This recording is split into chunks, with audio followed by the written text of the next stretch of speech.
let's talk about Trey Lance. North Dakota State, same school as Carson Wentz. They do a lot of NFL type stuff. He's under center. He's a rushing threat. He throws downfield. He's a really good athlete. He's not Kyler Murray. Really good athlete. In terms of first round draft picks, he's a better athlete than Mr. Trubisky. Really athletic guy. The reason that I put him below Zach Wilson, they both are guys who aren't facing much pressure. So you don't know about their toughness. Although Trey Lance runs like a running back. So you can kind of see him. He doesn't back away from contact. So I think he's tough. I don't know if he drops his eyes under pressure. We'll learn. I don't know if he can read a defense, but he's a good athlete who's tough. My question with him is track record, experience. Bill Walsh said the quarterback is a position of reps. The more reps you get, the better you are. And a big reason that Nick Mullins has created a career for himself in the NFL where C.J. Beathard couldn't is Nick Mullins came into the NFL with like 1,000 completions under his belt in college. He started for like 4 years. He threw a ton of passes. So he had a ton of experience reading coverages, setting protections, learning what to do and what not to do. C.J. Beathard didn't. C.J. Beathard had experience handing the ball off in college. And back 5-10 years ago, the idea was, well, that's the pro style. You're more prepared for the NFL if you go to a place like Iowa or Michigan State and spend your entire college career handing off and being under center, because that's kind of like the NFL. You don't want to be in a spread offense throwing 50 passes a game. Now the thinking is different. Now it's like, well, this guy in the spread offense has experience throwing. He's got reps, and there's so many spread principles in the NFL right now that he's actually prepared for the league. So with Trey Lance, he doesn't have the reps. 13 career starts in college.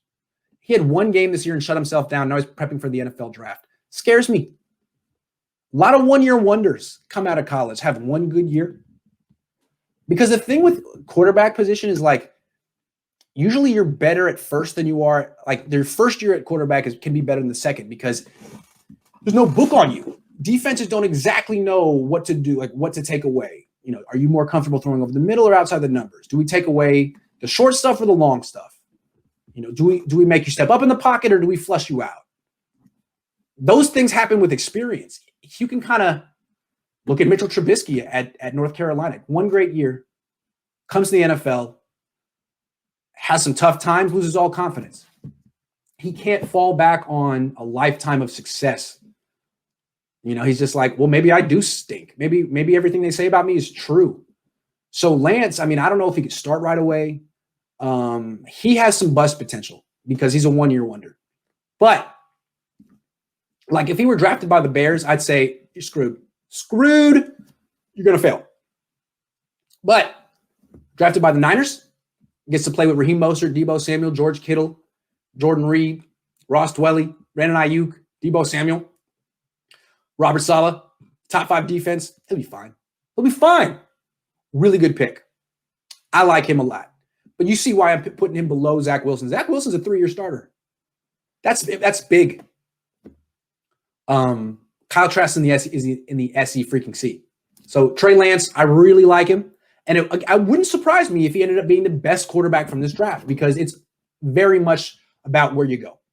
If Trey Lance comes to the Niners and Kyle Trask goes to the Jacksonville Jaguars and Trevor Lawrence goes to the Jets and Zach Wilson goes to Washington, then my money's on Trey Lance to have the best NFL career. See how it goes? Don't trade up. Have confidence in your system and the fact that every year the college produces at least one more NFL-ready quarterback.